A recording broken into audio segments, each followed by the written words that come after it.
الحمد لله رب العالمين، والصلاة والسلام على سيد المرسلين وعلى آله وأصحابه أجمعين، أما بعد.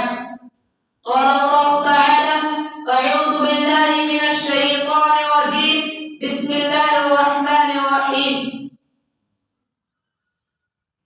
قابل احترام اساتذہ اکرام اور میرے اسلامی بھائیوں، آج کی اس سالانہ انجمن میں میری تقریر کا عنوان ہے حضرت صلی اللہ علیہ وسلم کا ایک عظیم خطاب عام.